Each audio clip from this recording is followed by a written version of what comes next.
back. Yes. We said it before. We'll say it again. Two 40-year-olds trying to use technology can always be a disaster. The internet, I'm telling you. Yep. The internet.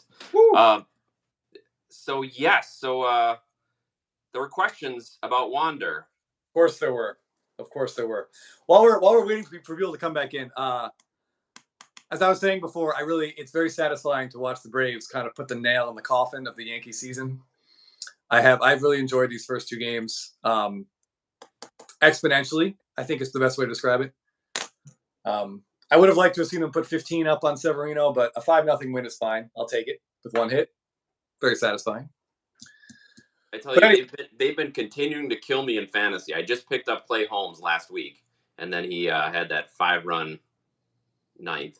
Some of those were unearned, though, because he had that throwing error. Probably saved your ERA a little bit, but all right, it looked bad.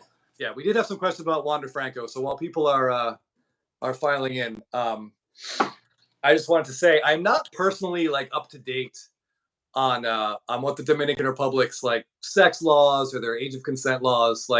I have no idea what those are, and frankly, that is something that I am proud to say. But I think we all have that friend, and correct me if I'm wrong, that when this story first broke out, I think pretty much everyone was like, "Oh, I wonder what the deal is down there. I bet I should call Greg." That's who it is for me. Hey, what's up, Brent? Yeah, well, and from what I've heard, everything there seems to be 18, to drive a car, to drink, to age of consent. So I don't know. It doesn't look good. I think a couple of our friends have mentioned the fact that he was so quick to accept the investigation, the unpaid leave from his team. Makes me think that there's something there, but it's a lot there we don't know. Yeah, I mean, it's hard to. I don't want to make any judgments. Who knows at this point? It's everything we know or think we know. We've seen on social media, and we certainly know that just a bastion of misinformation exists there. I will say that from a collecting standpoint, I think if you were sitting on a big pile of Wander cards, if you could get out from under it at 50 cents on the dollar, I don't know. Maybe you do it.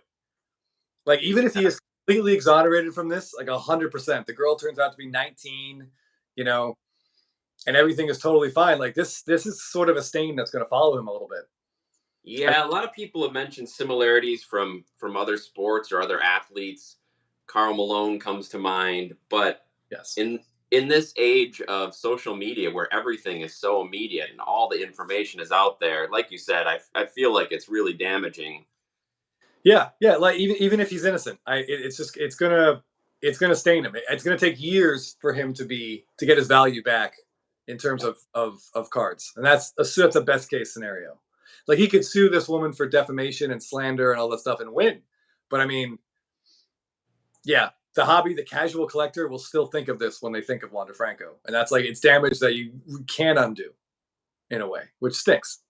Yeah, and we were just talking. We don't have a lot of Wander Franco cards, but we were just talking a week or two ago.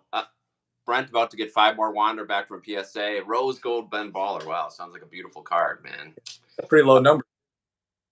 Chris and I were saying, we were just kind of talking about the young players and how you've got some seemingly generational talents in Wander and Bobby Witt and Julio Rodriguez. And historically speaking, maybe one of them succeeds. You've got to pick which one, and you don't know what's going to happen off the field. It's hard enough to try to predict what's going to happen on the field. Yeah, so all my card suck is right. We're investing in people, and human beings can be great at one thing. They can be absolutely fantastic at one thing, but utterly and completely incompetent everywhere else. Right. And a lot of these young guys have just been told they're the best and they can get whatever the hell they want whenever they want it. And sometimes it goes awry. Right.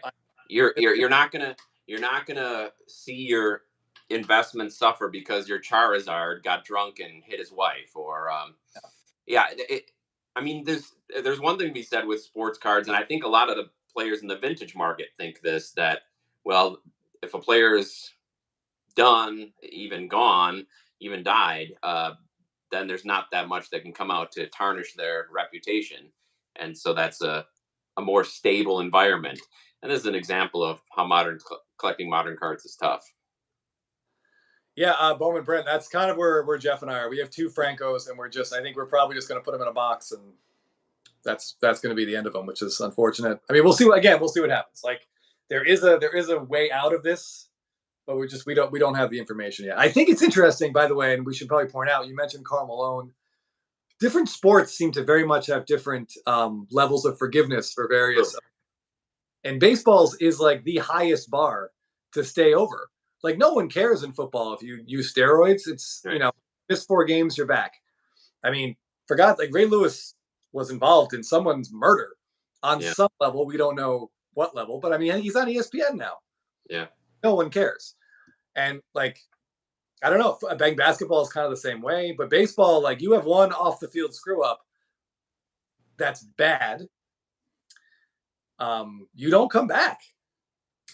Well, I feel like this is kind of a broken record. We've talked about this, not this exact scenario, but the whole thing with Marcell Ozuna Yeah. last year and whether what was going to happen to him. And I mean, he's come back and been able to play, but as far as any sort of collectability, that's No, his collectability is gone, but he was, I'm not going to use the word exonerated, but like the police video that came out, like if we all remember, the original report was he was choking his wife against the wall and striking her in the face with his cast. yeah, Not speaking as a Braves fan, like that was horrific. And I was done with Marcell Ozuna the minute I read that. And then the body cam footage came out, and he's actually, I mean, it's bad. He's pushing her away from him, yeah. which you should not do. But there was no choking or head striking. So I mean, that's the situation where the initial report was really, really bad, and it got downgraded to just bad. Yeah. So with this Wander thing, who knows? It could follow a similar trajectory, or it could get exponentially worse. And Jorge mentions Michael Vick too, who was kind of persona non grata. Yes, Ozuna from the Braves. And now he's also on national TV, and I don't know. It is worth. Yeah. I will say with Michael Vick, it is very clear that a large segment of the population absolutely fucking hates Michael Vick. True, but there's a large section of the population that think what he did was nothing wrong. So correct. Yeah. Or not that bad. Not that bad. Yes, I mean we've seen that exact sort of divide over other issues, which we won't get into. But like, yeah, I think if you're a dog person, I don't know, are you slowing your car down if Michael Vick's in the road? Maybe, maybe not. But if you don't care about dogs, then you probably don't really care. Yeah. You just want Michael Vick to play for your team. You like his cards. You watch him on TV. Fine. But yeah, he alienated a huge portion of the population. We'll call them Philly fans. Yeah. I mean, he alienated a gigantic portion of the population. Yeah, I think Brent asked, is this a Trevor Bauer situation or Ozuna? Either isn't good. Yeah, and Trevor Bauer is another interesting parallel here because presumably that's a situation involving consenting adults, but consenting is what was up in the air or not. And he's still nowhere around Major League Baseball. Nobody's going to touch him.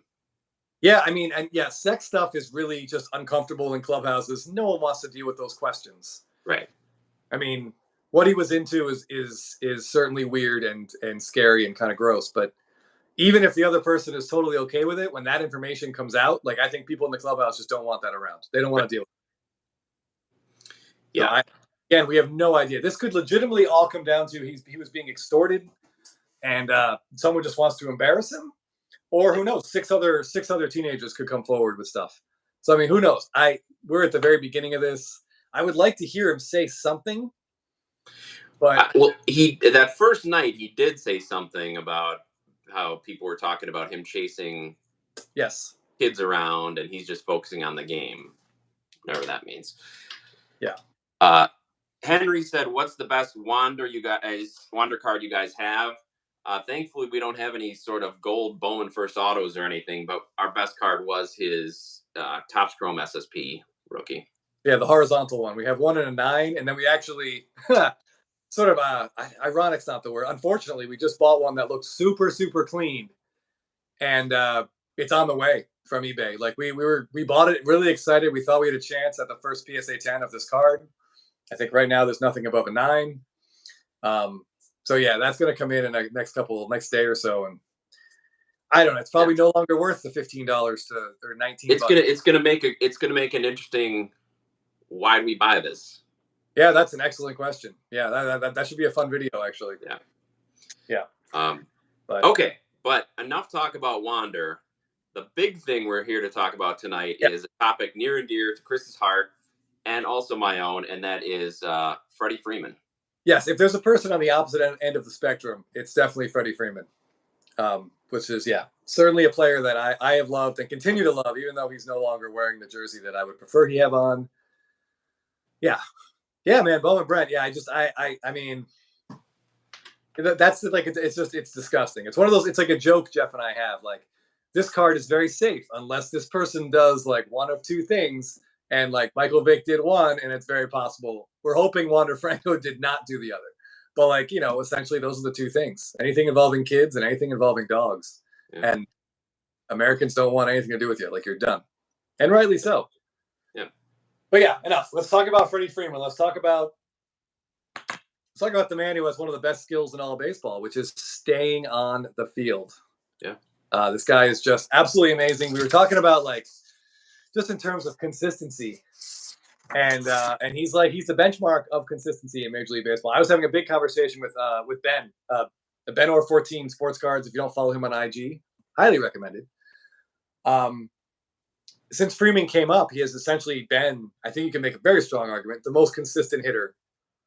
The most consistent hitter in Major League Baseball. Yeah. And if Trout continues to get injured, we will be going back and looking at, since Trout and Freeman came up, like, who was the better player? Trout's peak is obviously untouchable, but Freeman's consistency and longevity is it's narrowing that gap. There is still a gap. I'm not completely crazy, but the gap, there is a gap. But looking at his numbers, the milestones just that he's reached this year, the first thing I thought of when I was thinking about it was he could be another Rafael Palmeiro in terms of 500, 3,000. Oh, yes. Yeah.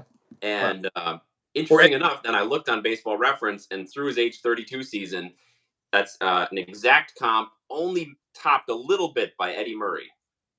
Yes. Yeah. Yeah. He and Eddie Murray are a really, really good comp. They both have incredible bat-to-ball skills that should age very, very well. So some quick highlights, some quick facts about Freeman. He will turn 34 in December.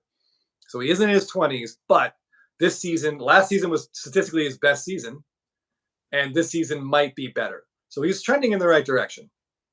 Yeah. Yeah, he's currently at 54.5 Baseball Reference WAR, almost at 55. He's going to end this season with 2,100 hits, 320 plus home runs, and like 1,150-ish RBIs. Yeah. Barring any injury or anything catastrophic. Barring any social media posts or unplanned trips to Thailand or what have you. His career OPS plus is 142, which means through his career, he has been 42% better than the average Major League hitter, which is just phenomenal.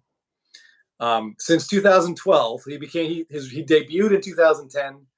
2011, he was essentially a full-time player. 2012, little sophomore slump. But since then, his lowest OPS plus is 132. And his lowest on-base percentage is 370. Lowest, yeah. Now we're talking, that's a 12-year window here. He's also played in 46 postseason games, and his postseason OPS is 947. So we're talking about a guy that does not shy away from big moments. Incredible. Yeah, I was checking out Baseball Reference as well, and I just wanted to look where he stands as far as Hall of Fame credentials. So I was looking at his Hall of Fame statistics, and they have a couple great statistics on there. One is black ink, which is the amount of times or how often a player leads a league in an important category, like hits is considered an important category. So you get points in black ink for how often you lead the league in a category. And then so the average Hall of Famer has a score of 27. And you know where Freddie is right now? 25. Ooh. And presumably by the end of this year, I mean, he's going to lead the league in doubles again, right? Yeah, it certainly looks like it. Yeah, I don't think anyone's particularly close. I mean, he's led the league in runs 3 times. Yep. And yeah, Acuna's got him by about 9 or 10 right now. Yeah. But we'll see. I mean. But yeah, as far as black ink goes, he's already in the conversation. Gray ink, which is not quite as high, but finishing like in the top percentage of the league.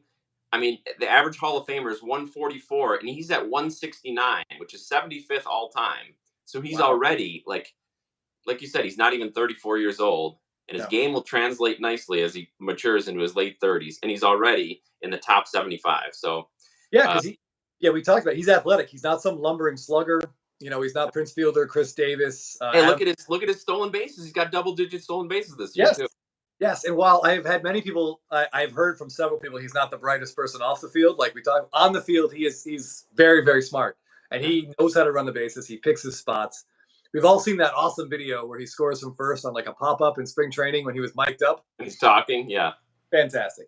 I just saw someone said with the game on the line, Freeman is the bat they would want at the plate, and I can't argue that. I would totally agree. His I should look this up, but his like weighted what do they call it? His like WPA, is that what it's called? Like is usually near the top of the league in terms of like what he's doing in big spots.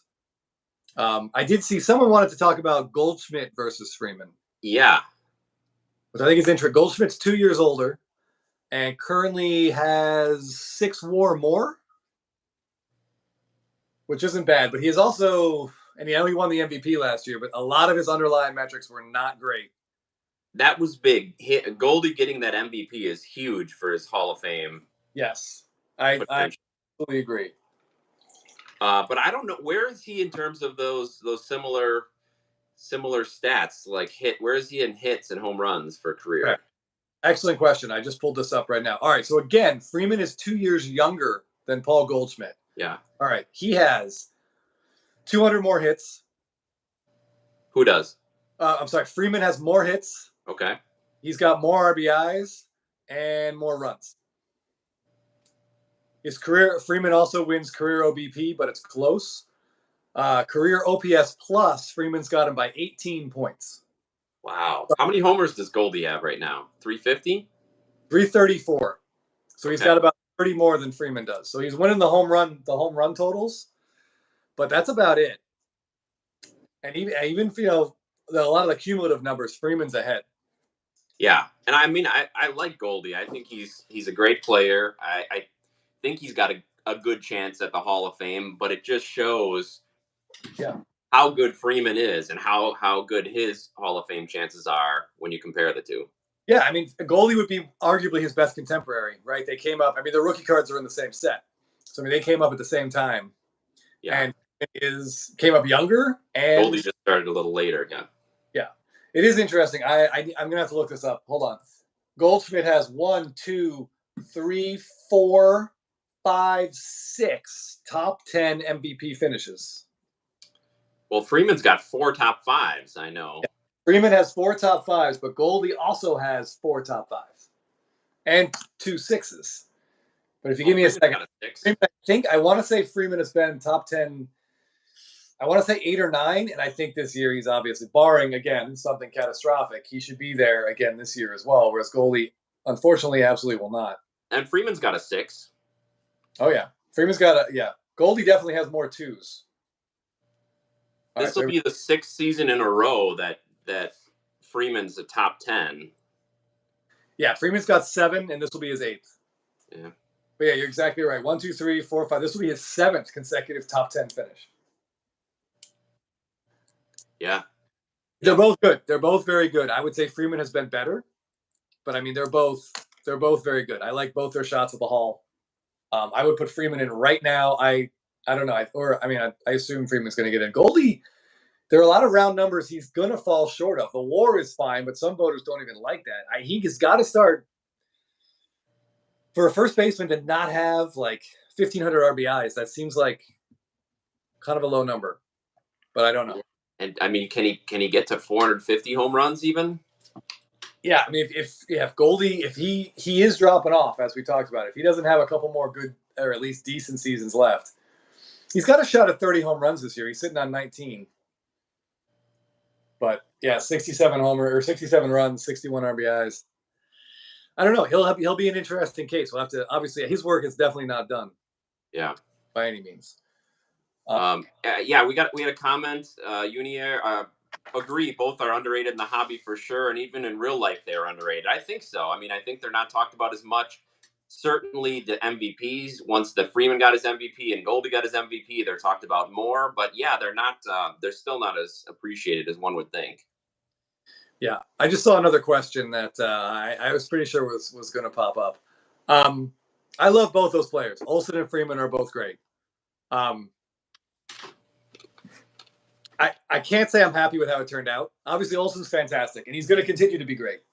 But yeah, I would much have preferred that Freeman's agents didn't screw up the whole goddamn thing, and Freddie just stayed there. Not because I don't like Olson, but mostly because of the prospect cost that it took the Braves to get Matt Olson.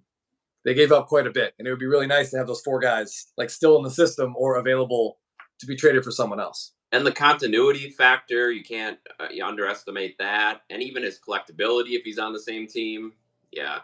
Yeah, I mean, there's like obviously a fantasy scenario where before 2021, the Braves don't re-sign Ozuna, and if they don't re-sign Marcell Ozuna and they know the universal DH is coming, there's theoretically a world where they could have re-signed Freeman, had that money not gone to Ozuna, and possibly traded for Matt Olson anyway. That would have been lineup. I know that's a bit of a fantasy. It's one that helps me periodically from time to time.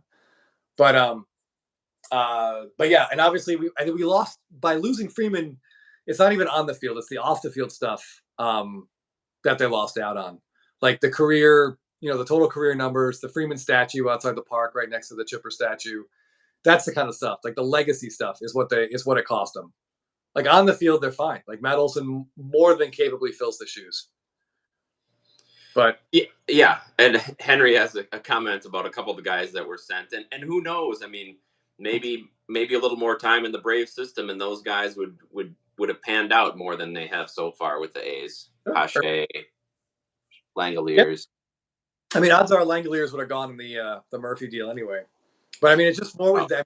They have like the 29th or 30th ranked farm system. It would have been nice to just have those guys around, like for this year, where their roster is near perfect.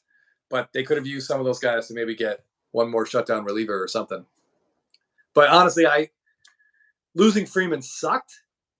But I mean, I love Matt Olson, and he's done more than what anyone could have asked him to do since he came over. Like he's been phenomenal. And like someone said, he's younger than Freeman.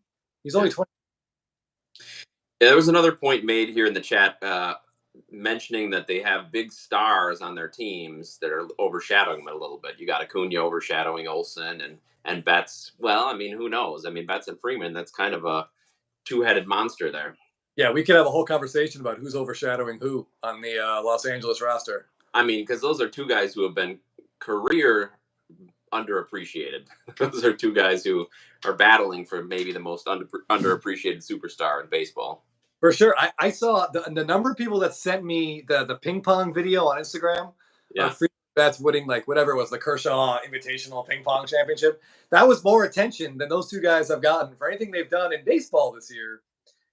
So who knows? Maybe they just keep winning ping pong tournaments. This is going to drive their card values up. And they play in LA. It's not like they're hidden away in Pittsburgh or Milwaukee. They're playing in LA. So I feel like it's only a matter of time for Freeman and moving the conversation a little bit towards his cards. We've started to see that. We've started to see some movement in his cards, some appreciation by the wider hobby. Yes, there have definitely been some sales. His first Bowman Chrome Auto in a BGS 9.5 just set a new high. About 4 or 5 days ago, sold for $1,600. Wow, which is significantly more than it's ever sold for before. And then immediately following that, our guy Deep Value Investor sold his X-Fractor PSA 10, I think for about $4,000 on eBay. That's got to be a low pop. Oh yeah, I mean all the 2009s are really low pops. Yeah, but oddly enough, X-Fractor seem to be the thing that has the higher pop, which is weird.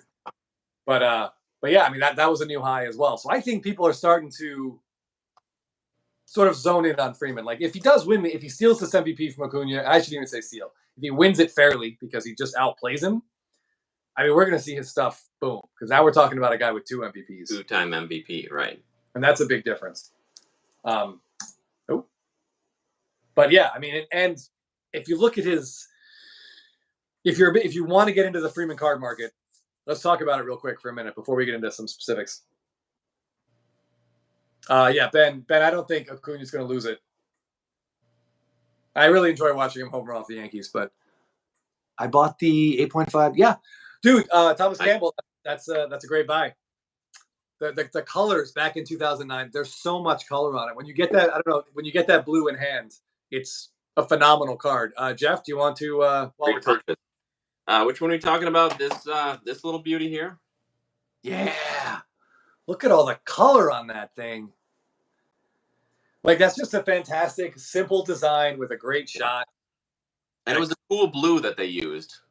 Yes. Oh, yeah, yeah. And it can't hurt that card at all that Mike Trout's first Bowman Chrome autos look exactly the same, right? Yeah. I think they're in different Bowman Chrome sets, but they look obviously the same design. That's got to help. It can't hurt. Yeah. Yeah, great purchase, Yeah. Thomas. That's great. Yeah, it's a very cool card. Yeah, there are just not a lot of high grades on that stuff. It's On tough. first Bowman Chromes. Real quick, Ben was saying he was answering Henry, and the question came up. I think you were looking something up, but Henry, who wanted to know who you thought is the good candidate to be the next Braves icon legend, and Acuna is a great choice.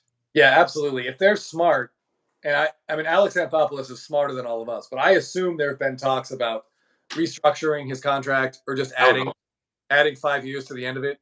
And same thing with Albies. Like, just add a huge chunk of money to the 5 years at the end of it to kind of make up for. Absolutely. Or make it, take 3 years off what's there exists and give him like 30 million per for 8 and just it would make a lot of sense just to make sure that he's there forever. Yeah. So Thomas, yours is an SGC 85. Yeah, this was an SGC 9, as you can see, and we had thoughts about possibly taking it out and trying, but I don't know. Too hard to tell. I think it's going to stay in this one for now. Yes, there are. I just looked it up real quick. Freeman's first Bowman Chrome autos. There are 29 PSA 10s across the entire rainbow. That is not very many. That is an extremely low number. He's got a whole bunch of BGS 9.5s, but a lot of those are going to be min gems. Yeah. But so this is mine. This is I think it's the Pop 5. It's a refractor, super shiny. We did a graded review, and anyone who watches us might remember that Jeff kind of surprised me that this one worked. This crossover happened while I was shit-faced sitting on the AstroTurf outside, or the grass outside of Truist Park. So that was nice.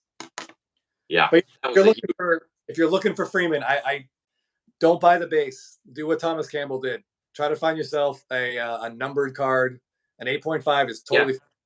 Even if the grade's going to be a little bit lower, which they are, like Chris said, they're hard to find. They had a lot of centering issues. Not perfect, but yeah, better to go with a parallel, even if it's a lower grade, than trying to just go after the base. Yeah, because even the base has of those 29 PSA 10s, 19 of them are base cards. Wow.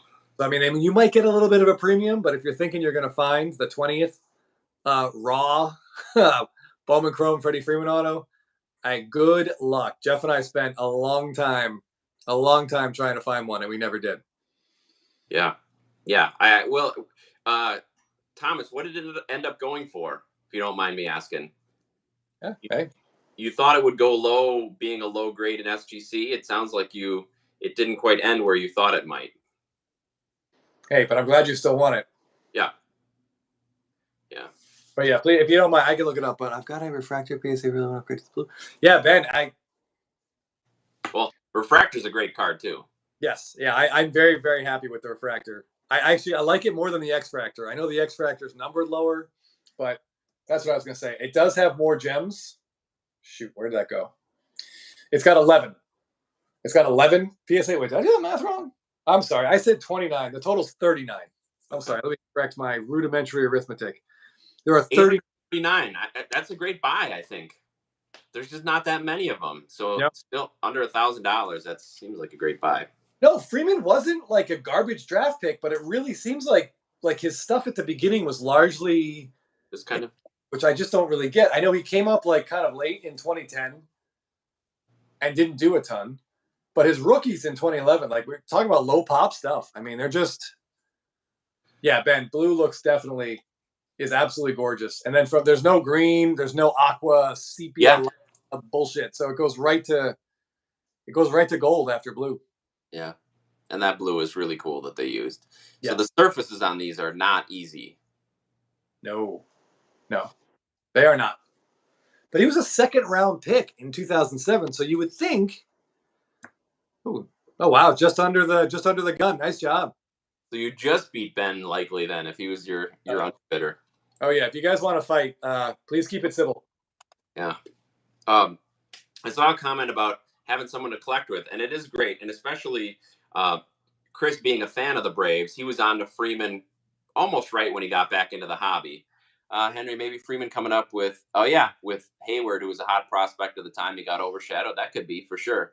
There's a very good chance that you're right because Freeman or Haywood was absolutely he was the number one prospect, and he, as most of us should remember, he homered in his very first career at bat.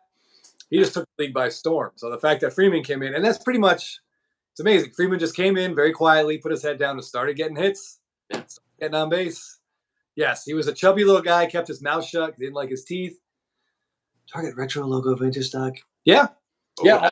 Nice. I mean, the flagship pops are so low compared to like a lot of the other like superstars that are out there. I did some stuff about, if you look at his chromes, his base chrome has 306 PSA 10s. His base chrome rookie. Correct. I'm sorry. His 2011 Topps Chrome base rookie has 306 gems. I think Aristides Aquino has more. I feel bad for that guy. I keep using him as my example, but his name is fun to say once I learned how to say it, so I just keep saying it. So I apologize if he's watching. It seems unlikely, but you never know. Right. So we often talk about trying to avoid base, trying to find the colored parallels, numbered parallels. But even in this case, the population is so low compared to anybody who's come out in the last 4 or 5 years that it still is a decent place to start, a decent place to park your money compared to some no-name prospect coming up. Here you can spend a small amount of money for a 300 pop card of a future Hall of Famer. Yeah, I would say his base card at a PSA 10 is probably going to cost you less than Julio Rodriguez. I'm just guessing. I didn't look up those prices. If I'm crazy wrong, please tell me I'm wrong. It's okay. I'm happy to be. And the pop has to be 10%, if that. Yeah. All right, so let's just go through this real quick. Yeah. In 2011 Topps Chrome, his base has 306 gems. The refractor has 25. 25. I think Tatis has like 1,500 refractor PSA 10s. Yeah. X-Fractor 46. Atomic, which is numbered 16. The Sepia's down to 3.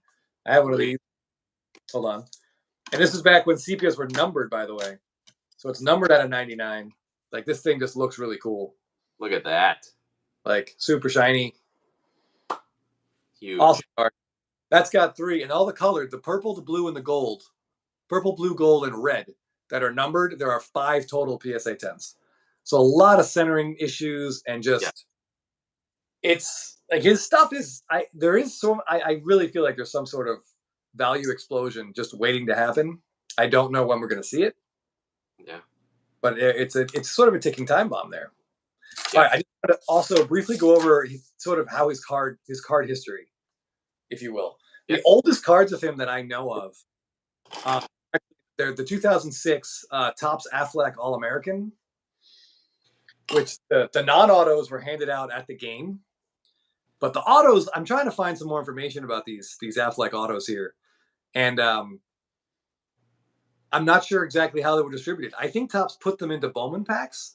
But from what I was reading, and the same thing, like Harper has these too from like 2006 or 9. I think 2009 he was in the game.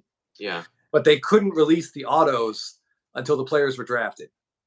So I think those were thrown into packs.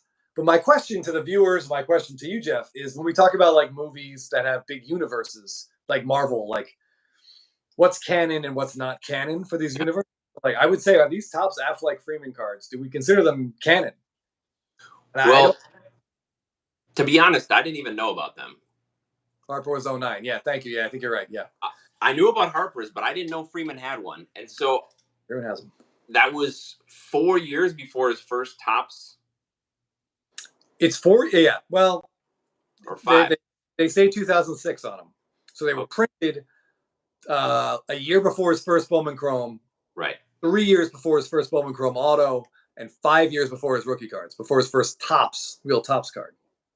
I guess it all just comes down to how they were distributed. So much of the hobby is about pack-pulled items. So I think while it is desirable no matter what, if it was possible to pull out of a pack, I think it would have a lot more cachet. I believe they were. Yeah. But his stuff has some interesting things. I know the Harper one, the on-card autos have been, if I'm not mistaken, if I'm wrong, correct me. A lot of the autos have been like foil numbered, so you know that that is the certified Topps auto. Freeman's were not numbered, so they're easily, if he's not supposed to sign these in person, but mistakes happen. So And it's they hard don't to know if say top certified auto anywhere on there. I don't believe it does. No. So he also in 2007, the same year he has his Bowman Chromes, his first Bowman Chromes. He's in a 2007 Upper Deck Team USA set that has relics and autos. Now I'm saying I do not consider that card canon at all. I think that's sort of like a side, because it's a sort of a side piece. Yeah. Yes. You're right. He has two. I think he has the non-autos, which were distributed at the game, and then the autos, which I think went into Bowman Chrome packs a year later. But Ben, you tell me, do you have that card? And as a fellow Freeman collector, is it a card you want? Because What's the personally, pop on it? Did you look up the pop on that? I have not. I'll look it up right now. I've seen that card for sale, and I've not made an attempt to purchase one. In general, back to your other card though, I'm not a huge fan of the USA cards, and I guess technically since then Upper Deck still had a license. They're still licensed even though they don't have to be since it's not a major league team. But Right. I know the last several years it's been Panini that's come out with like all the Stars and Stripes, the Olympic team. Yeah. I don't know. I'm just not a huge fan of it. But if you're a Freeman fan and Freeman collector, I think it's. Ben says both images have non-autos. Some photo shoot versions have autos, I think.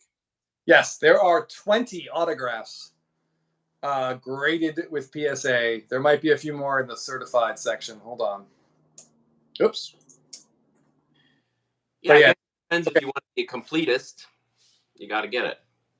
Yeah. Oh, so there's 26 more that have been certified. So I would say that, you see, Jeff, this is the type of conversation that my wife is going to get upset about, because she wants people to tell me I don't need certain cards, not that I do need them. Yeah, but I don't see you as a completist, so I would say you don't need it. Okay, well, I appreciate that. All right, good. A Freeman completist would need it, but I don't know. He's got so many other things to go after. Can we make a new category? Instead of XRC, we call him X First BC. I mean, so many letters. I don't see why not. I mean, honestly, I see no reason why not. But I would say his first officially canon card. So the first card we're going to actually say this is real is 2007. He's in Bowman Draft. So yeah. He's got silver and he's got chrome. The card looks like... But no autos. No autos. The card looks like this. There's an X-Fractor. Shines up nice. Very few PSA 10s of that as well. This is a 9, by the way. Most people's first Bowman Chrome, there's thousands, but Freeman, no. Yeah. Again, for whatever reason. And he looks like a child in that card. I don't have them. Wouldn't mind getting an auto version for the long. Don't really care for them. Yeah, that's pretty much how I feel. Yeah, I think so. I mean, like I said, if you're a completist, if you want every Freddie Freeman card ever made, you got to take it. But there's so many other cool cards that I think you can go after him. Yeah. Levi says, I think the Affleck cards are super fun and cool, but I also like collecting weird stuff, so my opinion shouldn't hold any weight. Well, that's the good thing about the hobby. You can collect whatever you like. Dude, I love weird stuff. Like Jeff and I really, really enjoy weird stuff. If you get a close look at what he's got behind him, there's some weird stuff back there. Yeah, there's a lot of weird stuff. Cards. I love oversized cards. I think that stuff's really cool. Yeah, we enjoy the dog bone cards from the early 90s. Those are great. But yeah, so Freeman's first autos, and these do seem to be picking up some steam, are 2009. Like the blue that you just showed, the blue that Thomas Campbell bought. Yeah. So I think if you are a Freddie Freeman fan and you absolutely need a Freeman card for your collection, that's what you got to go for. You have to go get, and Ephus Pitch, if you're watching, I apologize. I know this is not what you want to hear, but that first Bowman Chrome auto has got to be the thing. Yeah. The one thing, it's going to look like this, and just be aware, it's not going to say first on it anywhere, because it's not his first Bowman Chrome, but it is his first auto. Right. Yeah, that's a big thing to note, because he had no autos, and there was a full year in between, right? Correct. In 2008, I don't think he's on. Oh, I'm sorry. Yeah, 2008, I don't think he's in anything. Nothing I could find. And 2010, which is the next year, he does have other prospect cards, and I think he's got autos in Bowman Sterling. Some of those look cool. But I don't really know. I don't know. I don't know what the value is in the hobby of getting a prospect card that isn't the first prospect card. We had a question from Todd about putting these lives for rewatch. Yes, they're all available on our page under the live tab. For some reason, they don't include them with the rest of the videos, but they're all there. So please, please check it out just under the live tab. Yeah. Okay, so now we're getting up to his rookie. Yes, by 2011, top and everything. Yeah. If the Topps made a set in 2011, Freddie Freeman's in it. Ben, if you're still watching, or anyone else that collects Freddie Freeman, I'm curious what your favorite Freeman rookie card is. Like, what you think looks the best.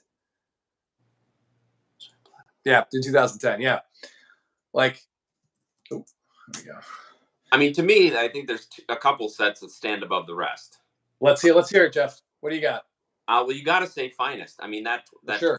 Finest set, and I'm not sure if our friend Scott is here from Scotty B Cards, but we know how he feels about the 2011 Finest set, and it's just one of the seminal baseball card sets of the last couple decades. So that's got to be up there, along with his Chrome and Flagship, I guess I would say.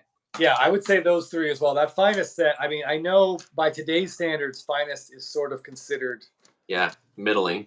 Like middling, second tier. But in 2011, if you can find a better looking set than 2011 Topps Finest, I would love to see what that looks like. Like, because it is an absolutely phenomenal card set, which also, as you and I well know, is extremely difficult to grade. Extremely difficult to grade. Here's what his card looked like. Or there's auto. There's the base. Yeah, here's the base. And it's just, as you can kind of tell by the way that everything is reflecting, it's nothing but silver. So you can wipe and wipe and wipe and wipe and wipe and wipe and wipe, much like Andy on Parks and Rec. And it's just hard to get clean. Yeah. A lot of centering issues, front and back.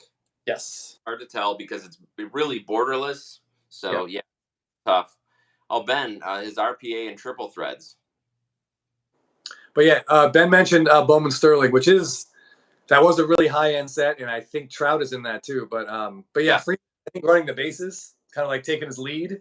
It's an unusual picture, so I don't hate it. It's different, but I also don't have a single one of those cards because I know like the numbered refractors are weird. Like they messed up the numbering.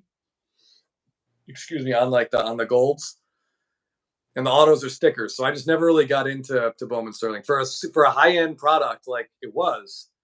How are they giving you rookie autos with stickers? Yeah, that's a shame. It's a huge shame.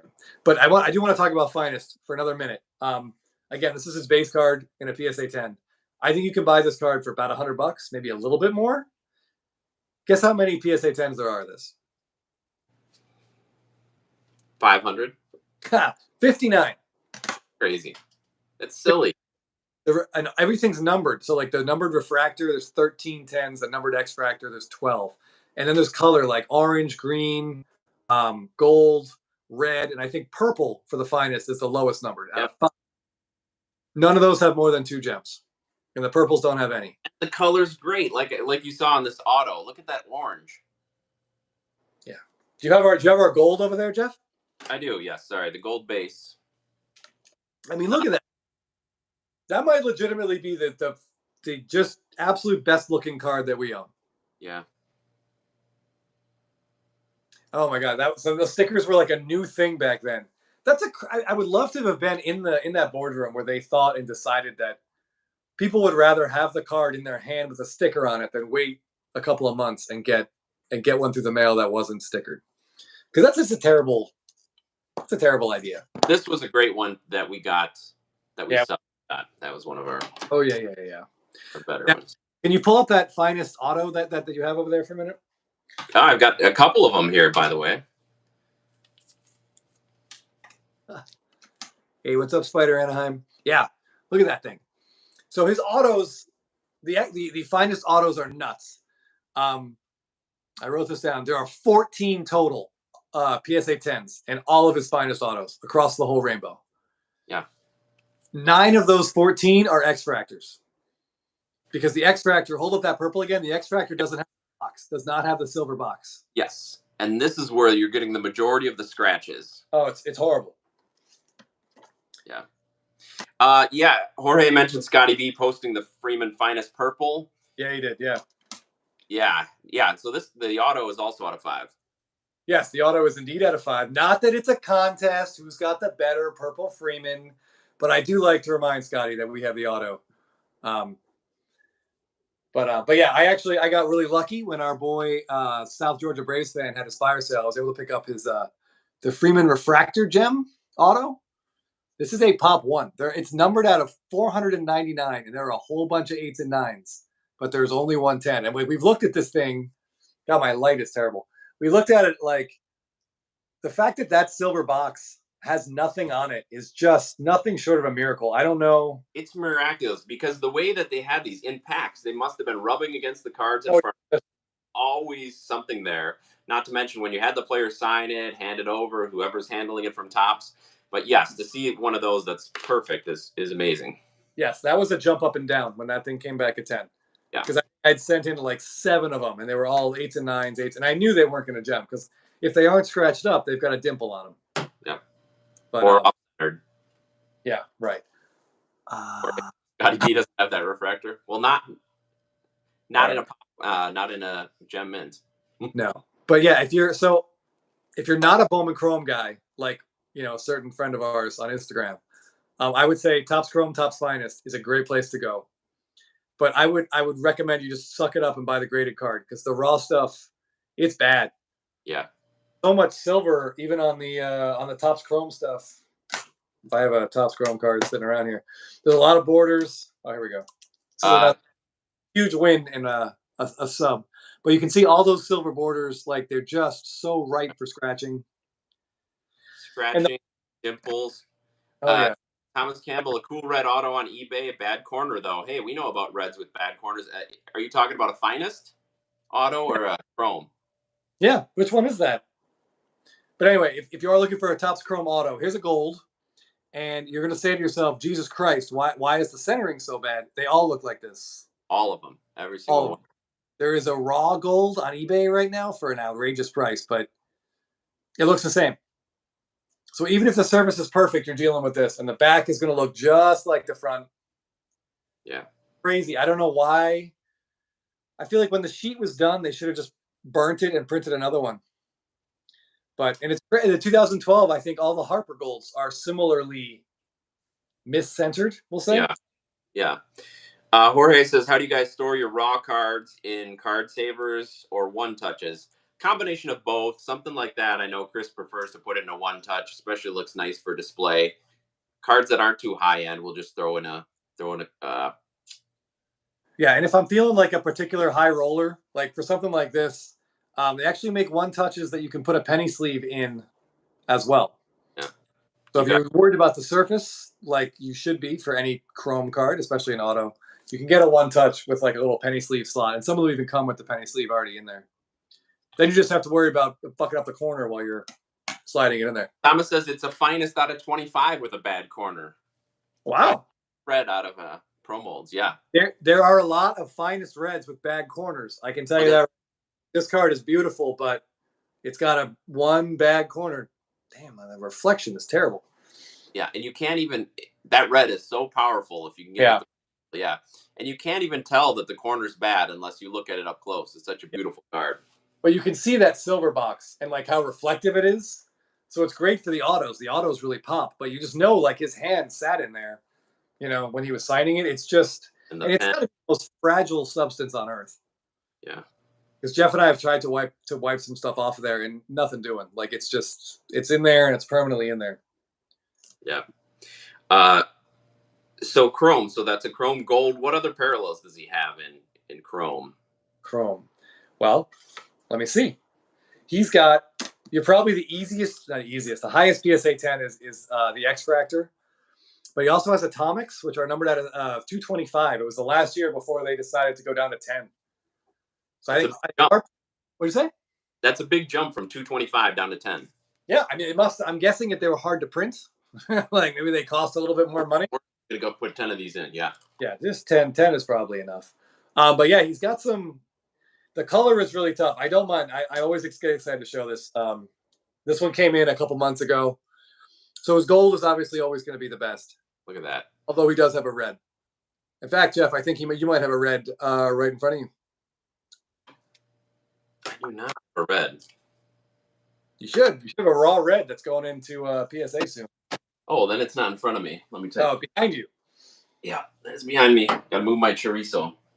But it's really cool. Back in 2011, we didn't have the absurd rainbow of parallels that we have now. So I think purple is numbered, and the purple blue. Oh yeah, man, your light is so much better than mine.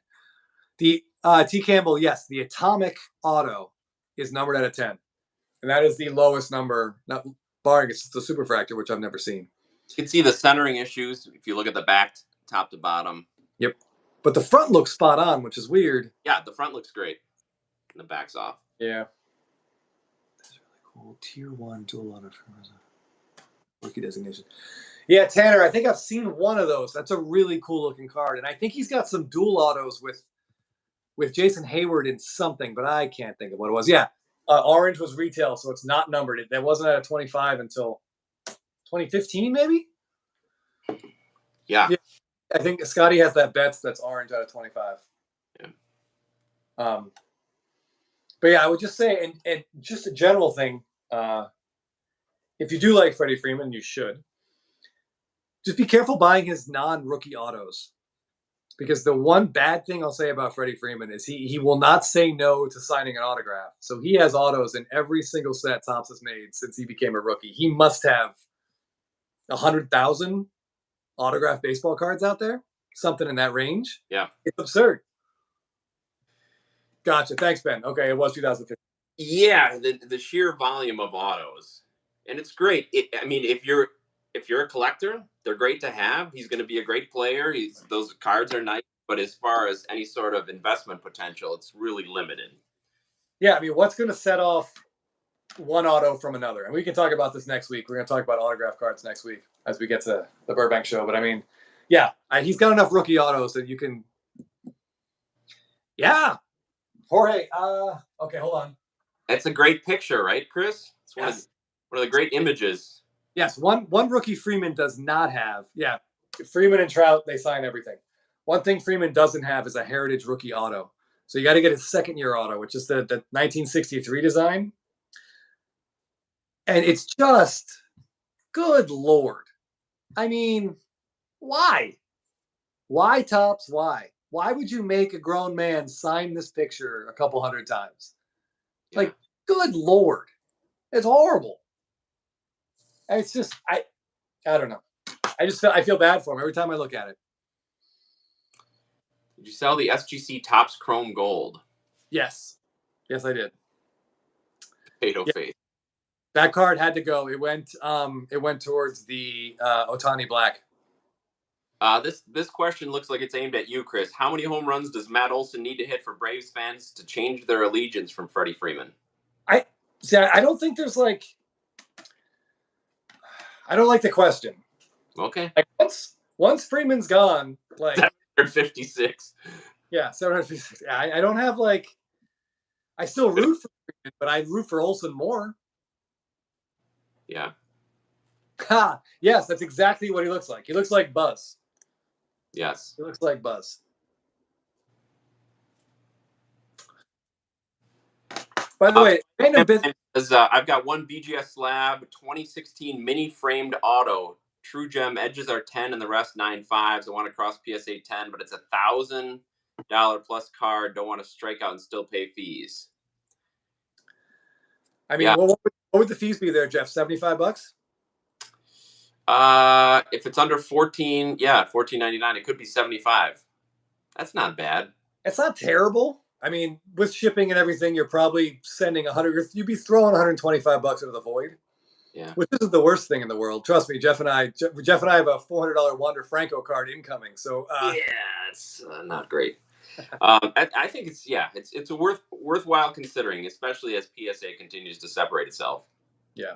Yeah. I mean, it depends what you want with the card too. If it's a PC card you're just going to hang on to because you love it, then maybe it's not worth it. But if it's something you would consider selling down the road, it's it's going to be worth more in a PSA 10 slab. And those are really good subs, by the way. Yes, those are insane subs. Dilute, kind of off topic, but I have a question for you guys. I'm in talks with someone about a Manny Machado Black Tops Chrome rookie auto out of 100 PSA 9. After negotiation, he is firm at 580. Thoughts? All right, hold on. Question. I don't know if anyone in here knows better than me. Is it the one that's signed in different ink than all the other autos? Because I feel like the Machado Topps Chrome, all the Topps Chrome Machado autos are signed in blue, like most, but then I think there's black ones that are signed in silver. His blacks are signed in silver? I think there are blacks that are signed in silver. So I would question what ink the auto is in, if that makes sense. I mean, just from an objective point of view, without looking into it too much, it doesn't sound like a bad deal because we're talking about Freeman on a Hall of Fame path. Well, Machado's right there with him, just a few years younger and behind. So getting one of his premier Chrome rookies at under $600, that doesn't sound too bad. It's the blue ink. Silver one's out of 25, Jorge says. Yes. Okay. Yeah. I just found a silver ink. Yeah, for like $10,000 on eBay. So I was gonna say if that's what it is, you buy that thing right now. Yeah, I don't know. It doesn't sound terrible.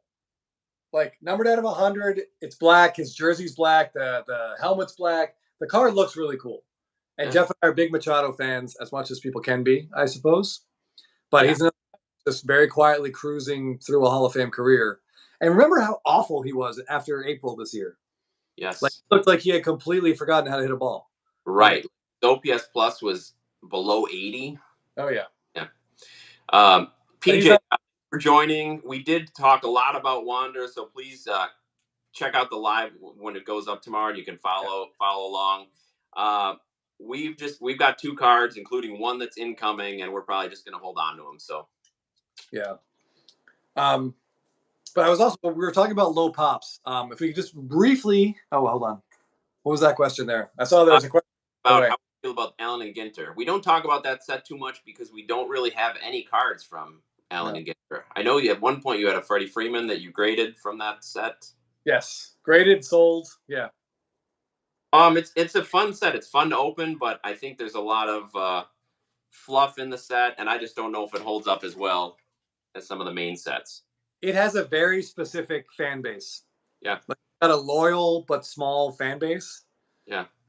We are not part of it, but there are some. I've talked to people that love to try to complete the entire set. Or the minis, very backs. Yeah. Yes, there's a couple guys on. There's Allen and Ginter Mini Woods, I think, is a collector today, and he's going for all the mini wood ones. I think there's a lot of 101s, a lot of 110s.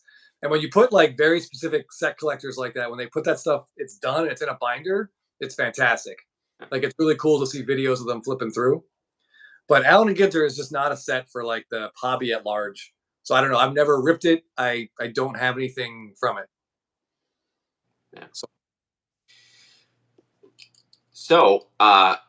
did you want his rookie autos? We haven't got to that yet. Well, I was going to say, if we could talk about tops, like Freeman's flagship rookies. He's got that fielding image. Hold on. Yeah, he's just fielding a ground ball at first base. There are also, obviously, like everything else, there aren't a lot of parallels. Not a lot of parallels, not a lot of gems within the parallels, at least the gold, for example. Yes, that is extremely true. There are no Topps Black PSA 10s. There's like 5 9s. I've never seen one, but man, I would love to see it. Yeah. I just thought saying it would make it true for myself. Yeah, I mean, so I saw people still talking about whether or not they're over Freddie Freeman. I mean, I do. I watch his games. I think about him, but it's time that we just have to start. We root for Matt Olson now. Yeah. That's how it is. But that's the great thing about being a card collector. Yeah. Because you can cheer for Freddie Freeman, and he does well and helps your cards, and you can still be a Braves fan. That's right. Until LCS, and then it's no more. We don't cheer for Freddie Freeman anymore. We can like him as a person, and we can wish him the best, but we don't want to see him wreck us in the playoffs, which is extremely possible. Somebody early in the chat, but I was waiting until now to bring it up, mentioned the Hope Diamond variation that's Yeah, on so Freeman has the luxury or the good fortune of having his rookies in 2011, where we get those diamond parallels. And you and I have handled quite a few of them, and they are just absolutely gorgeous cards. I actually, as currently at the moment, I don't have a diamond, but I do have a cognac diamond somewhere floating around. Oh, it's behind me. Oh, so it's like more rare, but less attractive. I don't know how else to say that. The diamond like cards, a wine colored, but they're not that rare. They are. I just had this up now. There's over 300 PSA 10s of the diamond card. Yeah. And about exactly 100 of the cognac. So the diamond's value is largely just because how great it looks. Yeah. Which I understand. Like, it's a really cool looking card. And we had a lot of them and ended up selling all of them because the population got so high. Yeah, it was starting to like up and down, up and down. Like, at no point, I think, are there less than 30 of those available for sale on eBay. Always out there. It's always out there. But they're cool. They look great. The Trouts is thousands of dollars in a PSA 10, and probably in a PSA 9, and probably in a PSA 8 too. Yeah. Yes, the CPS are numbered in 2011, Thomas Chophouse. Yeah, 99. Is that right? But yeah, his flagship stuff, if you can find clean flagship stuff, like, more power to you. There are about 2,100 PSA 10s for his base card, which sounds like a lot, but by today's standards, what's Acuna is probably at 27,000. Yeah, it's probably 10%, less than 10% of what current star has. So, just scrolling through the pop report here on PSA, the Topps Black has 13 total with 5 9s. There's no 10s. I've never seen a PSA copy come up for sale. I have this SGC 8.5. Yeah, look at that. We looked at, like, pretty closely. I don't know. My question for the group would be, what would you rather have, an SGC 8.5 or a PSA 8? Value-wise, probably about the same, right? Yeah, and it looks good in that holder. It's fine where it is. It's definitely not a PSA 9. Ben, the last few diamonds have been going up. Yes, for sure. Everything Freeman seems to be very slowly moving up. I'm trying to just scroll through here. The Hope Diamond is probably his best looking card, right? I think it's Pop 3. Yes, Pop 3. Numbered out of 60, just like the Blacks. But you never see it. PSA 8, all my cards suck. Yeah, I think that's one thing I may do is kind of cross that over and just take it into PSA 8. We looked at enough SGC cards to know if it's not a 10, it's probably an 8. Yeah. Like, almost everything there looks bad. But yeah, it does kind of look nice in the tux, but I don't really have a lot in tuxes. And my OCD really... Yeah, they're a little taller, a little wider when you display them. Yeah. I don't know. One card I do want to say, the gold. So Topps golds are very collectible, especially rookies. And they're not rare. They're numbered in the 2000s. Another PSA 8. Thank you. Appreciate the vote. He has 17. Freeman's got 17 Topps Gold PSA 10s. So, I mean, if you can find one and the seller is, I would say, anything under $1,000, like, you snatch that thing up real quick. It's hard to imagine there's going to be a lot of raws out there that could possibly gem. There's always raws on eBay that look terrible. So I don't know. That's a card I love long term. If you can find a really nice one. There is a BGS 9.5 on eBay, but I haven't really looked too closely at it. I don't know. 17. Can you imagine any of the current players having that Pop 17? No, even with the thank you, Thomas Campbell. Yeah, even with the dog shit quality control that we see in 2022 and 2023, there's still way more than 7. Yeah. But yeah. So yeah, but I think if you're just sort of getting into it, I think the diamonds are a great place to go. It's an absolutely gorgeous card. If you're looking to, I think the PSA 10s, they should be under $500. I'm trying to think. I haven't seen one sell in a little while, but I would say between around $400 or $500. Yeah, it's a really awesome looking card. You'll be very happy with it.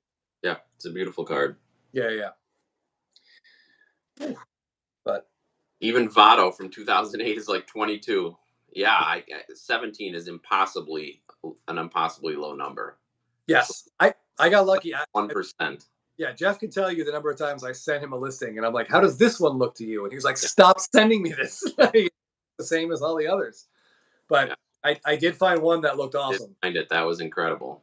and Yeah. I talked to the guy. The guy knew it was in great condition, and he wanted a premium for it. And when he sent me these pictures, I paid it because, and he was right. It did gem, and I almost feel bad. I feel like he should have just graded it himself, but he didn't want to. He didn't want to. Yeah. This was back. I want to say this was in. This was. I think I bought this during the shutdown, so I I think, may have his refusal to wait. yeah, he didn't want to wait the long wait at PSA, the backup. Yeah. Little did he know I have no life whatsoever, and I'm happy to keep. I'll wait. Yeah. It's not a big deal. Uh, Uh, so autos, rookie autos. yeah, rookie autos. I would say it's either Topps Chrome or Finest. The Bowman Chrome rookie auto. I've not heard a lot of people talk about liking it.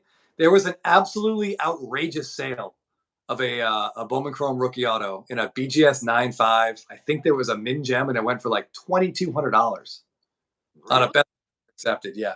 The only thing I can think of is that the buyer thought he was buying a first Bowman Chrome. Oh, okay. So it's probably returned once he I don't know. realized. Yeah, I don't know. I don't know. But I mean, that sale is nuts. Like, it's an ugly card. Sorry, guys that love 2011 Bowman Chrome. It's kind of an ugly card. And he's got enough autos that's probably one. That's one I would put on the chopping block. I would go Topps Chrome or Topps Finest. Yeah.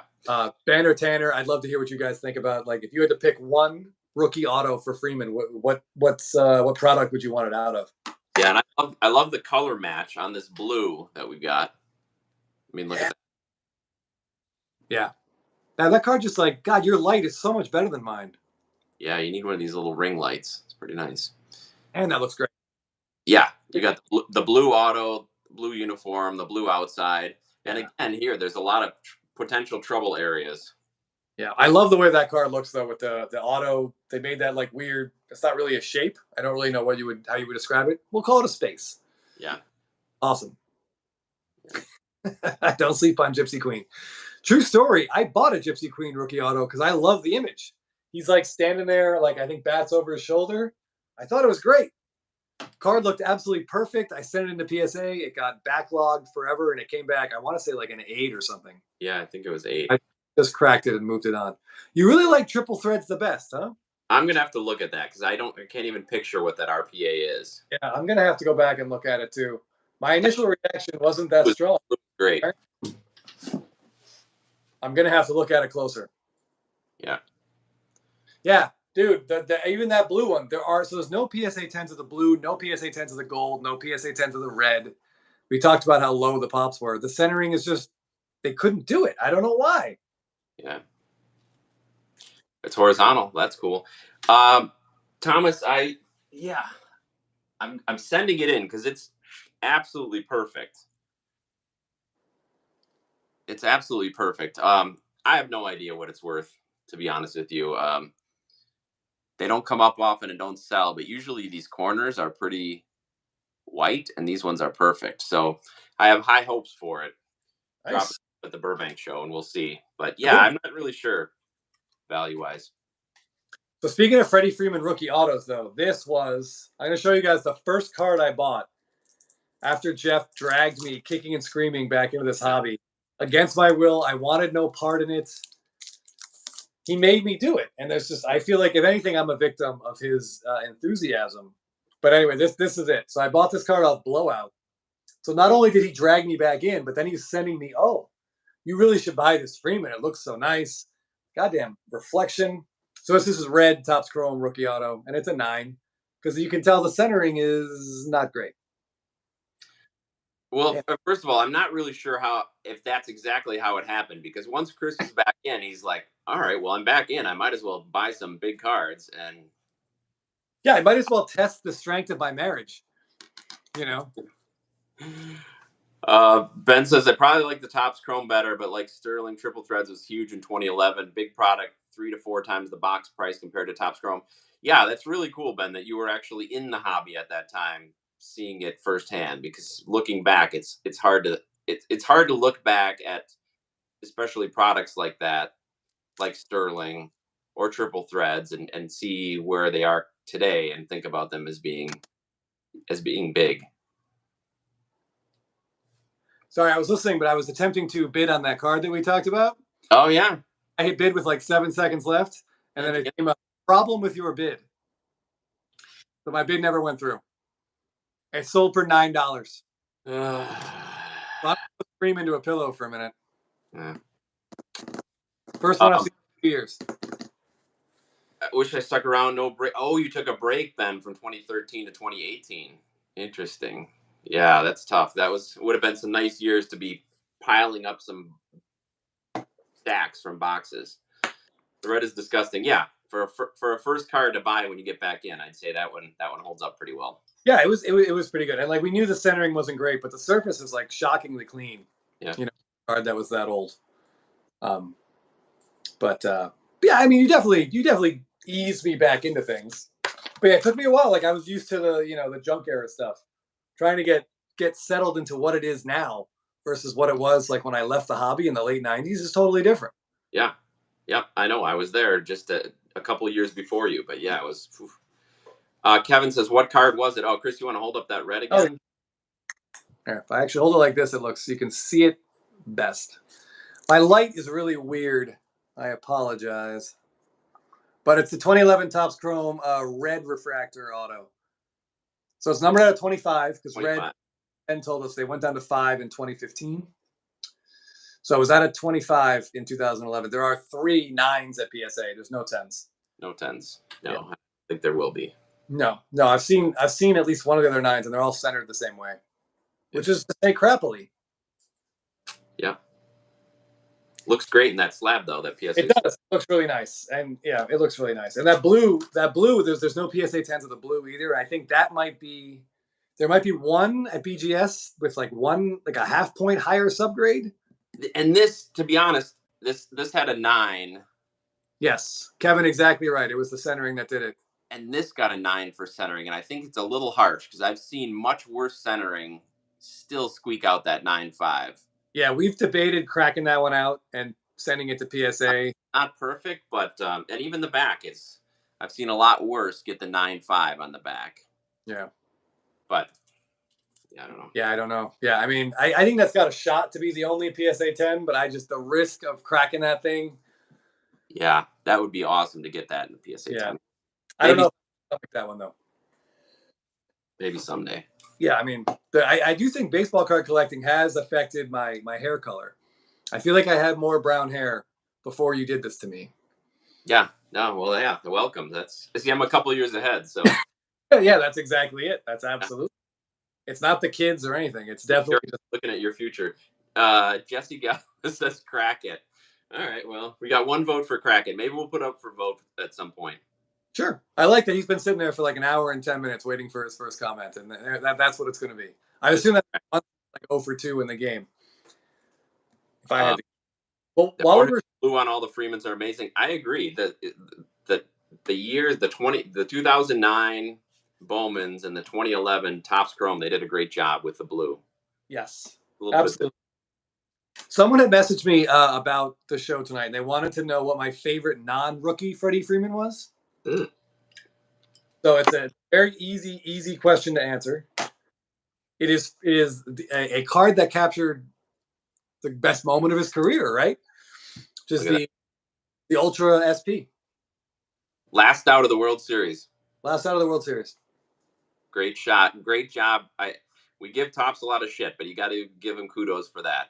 Yeah, I can't. There's nothing negative I can say. They nailed this card. I think they were bummed. They did like a 5-card Ultra SP like sort of set for the World Series champs, and I think they were probably disappointed with the Braves like star power. Yeah, I don't think the Jorge Soler card was really setting the world on fire. Just imagine them a shot of Acuna in the dugout. Well, yeah, they did that. They made an Acuna. Hold on, I don't have it with me. But yeah, they made it. He's like, remember he has like the MLB Network logo is behind him. He looks exhausted because he probably just talked to Harold Reynolds. Yes, you're right. But this card is awesome. I will say Topps did not quite wreck it by using the exact same image somewhere else, but they used a very similar image in Topps Heritage that year in just like a random base card that was like Braves win the World Series. They used like a similar, slightly different angle, But I'm Okay. like, Yeah, what? the Wander, the Yeah, Wander of him crossing the plate. yeah, Yeah, with something slightly different. Yeah. yeah. There's just no reason to do that. Like that's just incredibly stupid. That's a great one. And you also picked up another non-rookie Freddie Freeman recently. That was really cool. Do you have your opening day? The opening day. I do not have the opening day, but what I was gonna show was another Pop One Freddie Freeman, Yes. Let's see it. which is this guy. God, I hate my computer. The 2017 SSP. Yeah. I like to sort of joke that this is Ender Enciarte's best card because it almost certainly is. Yeah, you gotta love a Gatorade bath. Oh yeah. Bought this card raw from Straight and Arrow on eBay. Who's a good seller. Actually, one of the very honest people who will tell you the condition of his cards. And yeah, that's a Pop One. I think there's a couple others, a 9, maybe a couple 8s, but I've not seen that card for sale in a long time. We know No, the 17 SPs are super rare. yeah. And I think and those are the kind of cards that are going to get more attention in the hobby as Freeman starts to get more attention in general. Yes, for sure. Yeah. Ender's Yeah. best card. I will say one other Pop One I'll just briefly talk about, and by briefly I mean Thomas. Oh man. it's a tie between anything that isn't that one. Any other image is the winner, for sure. But I will say I do like the hitting image. I do. I like it. Yeah. It's the last. It's probably the last. Picture hitting image. Yeah, that we're gonna get. Yeah. I know Ben has seen this one a lot, but this is his Topps Finest. This is like the lowest or second lowest because that purple is the lowest. But mosaic die cut, numbered out of 10. Look at that die cut. Really cool. There's been an auto floating around PWCC. It's gone up for bids twice, and twice I've been just brutally sniped at the end by someone. Are the autos out of 10 as well? Yeah. Someday we'll see. Yeah. But yeah, I don't know. So final Freeman thoughts in general. Final Freeman thoughts is I think we talked about Mookie Betts. We said that Mookie Betts was we called him the safest buy out there. Like the floor is built in. Like again, barring an unexpected right? A Strider mustache taco fractor. That sounds like a one of one. Yeah, barring a social media post, I think Mookie Betts is probably the safest buy that there is. But Freddie Freeman should be just underneath him. And the more you look at his numbers, where he is, yeah. I mean, the resume that he's building, and not even 34, I think that's great. Yeah, it's incredible. And not only is he I would say the second safest, like just underneath, but the buy-in is laughably low. Yeah. Like his first Bowman Chrome autos will cost you less than Ellie De La Cruz easily. For sure. Less than all these guys. And the odds of those players being better than Freddie Freeman. Yeah. Yeah. Strider is not getting a lot of Topps Chrome love. Your final thought, he's a great player, will be a Hall of Famer, needs to separate himself from the pile of others he plays with, needs more collectors. Yeah, I think he's starting to get that attention, and maybe it took a little longer than most. He's not quite as flashy as a guy like Ronald Acuna out there, but the consistency is really his best weapon. And I mean, of course, the drug issues aside, Palmeiro was a great hitter, and I had no idea where you were going with that. Be in conversation with Eddie Murray and Rafael Palmeiro through into your 30s. I think that's a great place to be. Yeah, I don't think Freeman's going to get 500 home runs unless he finishes out his career like in Colorado, or I don't know, if he goes to the Yankees for 3 years and just starts pulling the ball more. But 400 plus is very possible. Oh, I think 400 plus is for sure, because the way he hits, he could, and the universal DH. I mean, I could see him playing if he wants to for another 6-7 seasons. Sure, but he's averaging about 25 plus home runs a year. So that's not going to get him there. He needs 190 more home runs. It's a long way to go so he's not going to be Barry Bonds in his late 30s, unfortunately. Well, probably fortunately, his head won't be 3 sizes bigger. Yeah, his voice changes, the head gets bigger. They would all be bad. But Kevin random, but what's our favorite non-auto Kershaw cards out there? I don't know Kershaw cards well enough to give you a good answer on that. Okay. Sorry to say. Okay. Taking value aside, do I have one? Kershaw's got a lot of great like SSPs out there, a lot of really great images. But I think his best, my personal favorite image they used for him is in 2019 Stadium Club, where he's just warming up in the outfield, I think, before a start, and Clydesdales Oh on yeah, the track behind him. So there's a really cool like metaphor that he's the horse, he's the Dodgers horse. I love that card. That card is really, really cool. I would, and it's not hard, it's not expensive, and it's not rare. But if you can get like the Stadium Club Gold Minted or a Chrome Gold, a Refractor, I think as a Kershaw collector, that's a must-have. That's got to be. I don't think there's any autos. There may be box topper autos, but look into that before you start. A lot of great Kershaw cards, Stadium Club and Stadium Club for sure. Yeah, he's got SSPs in pretty much every Topps product. I'm just trying to think of what like the 17 one looks like, and I can't off the top of my head think of it. But I love that Stadium Club card. What is the flagship? Okay. It's looking like the population of Bangladesh. It's huge.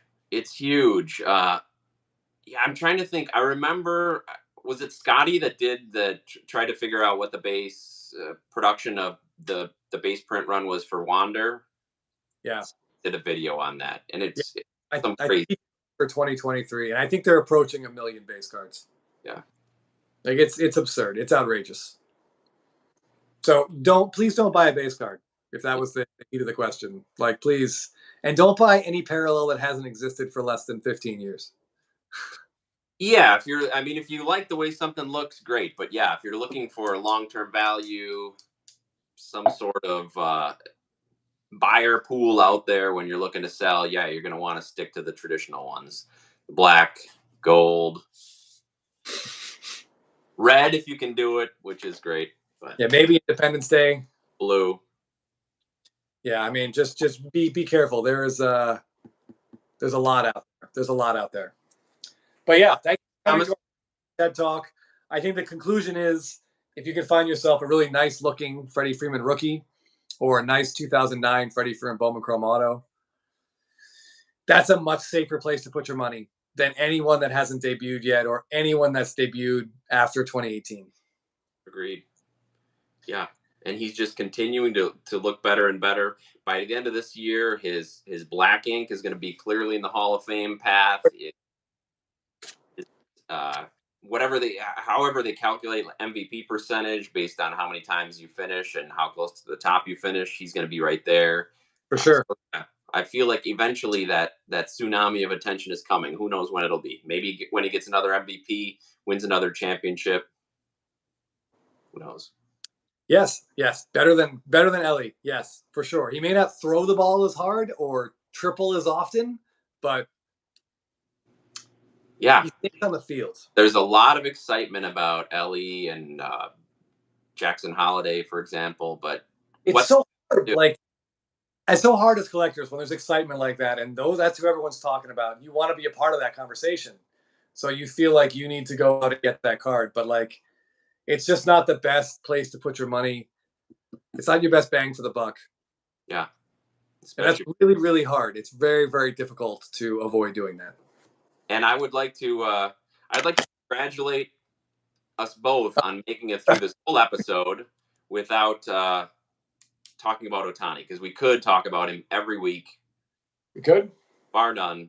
And he's great. And I'm sure we'll talk about him again next week, especially as we talk about autographs. But it's interesting. I will say, no championship until. All right. Until we'll say about that. The Dodgers fans wouldn't appreciate it.